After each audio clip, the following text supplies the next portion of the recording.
इसको श्रील सूरदास जी ने बहुत सुंदर शब्दों में लिखा है कि एक दिन श्री कृष्ण अपने माँ से बात कर रहे थे।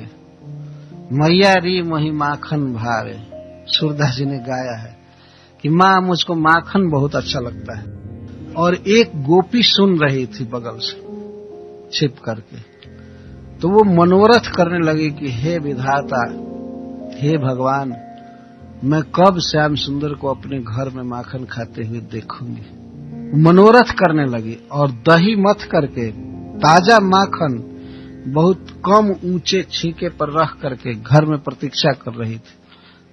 सूरदास जी गाते हैं कि सूरदास प्रभु अंतर्जामी ग्वालिन मन की जानी। भगवान तो सर्वांतर्जामी हैं, वे जान गए कि यह मुझे माखन खिलाना चाहती है। तो भगवान गए, अकेले गए उस घर में अकेले गए तो बिल्कुल चोर के रूप में गए। यह भी उनकी एक माधुरी थी। गोपियां घर में प्रवेश करते समय देखती थीं कि किस तरह छिप करके आ रहे हैं, पैर को धीरे धीरे जमा रहे हैं कि नूपुर न बजने पावे पैर का, कोई देखे न। द्वार में प्रवेश करते समय फिर निकल कर बाहर देखते थे, भीतर देखते थे। तो यह एक उनकी अद्भुत शोभा है, छवि है जिसको गोपियां देखना चाहती थी। अच्छा, प्रवेश किए, प्रवेश करके और धीरे से छीके से उस मटका को उतारे, उतार करके भी डर रहे, उतार करके आ रहे थे खाने के लिए और बैठ गए एक जगह, खाने लगे निकाल निकाल कर डायरेक्ट खा रहे थे। तब तक श्री कृष्ण ने अपना प्रतिछवि देखा एक मणि स्तंभ में। एक मणि का खंभा था, शीशा जैसा, मिरर जैसा, उसमें अपना छवि दिखाई दे रहा। तो भगवान ने जब देखा कि एक लड़का माखन खा रहा है एक बच्चा माखन खा रहा है, तो डर गए।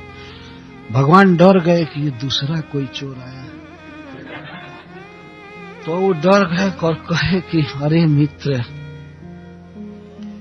मैं सत्य कहता हूं, मैं प्रथम बार चोरी करने आया, हमारी यात्रा ठीक नहीं रही तुम देख लिए, लेकिन देखो मैं तुमको माखन दे रहा हूं, तुम खा लो और गोपी से मत कहना, इसको मत बताना। अपने ही प्रतिबिंब से भगवान इस तरह बात कर रहे हैं और माखन निकाल करके उसको खिलाना चाहते हैं मुख पर।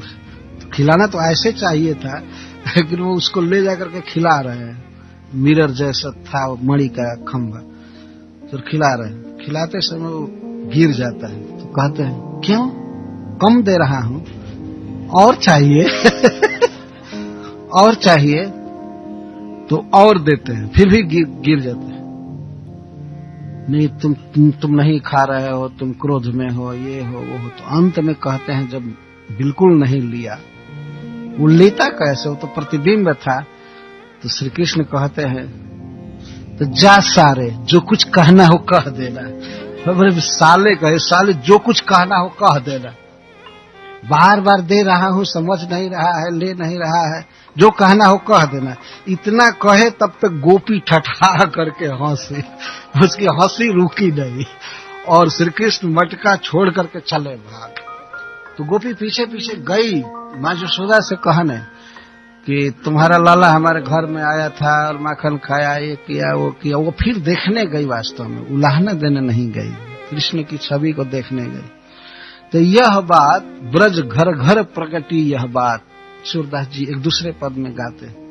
ब्रज में घर घर यह बात फैल गई कि कृष्ण माखन चोरी करने गए थे इस गोपी के घर में। तो सबने मनोरथ किया और सब केवल इसी तैयारी में रहती थी कब कृष्ण हमारे घर में आएंगे, कब कृष्ण हमारे घर में आएंगे।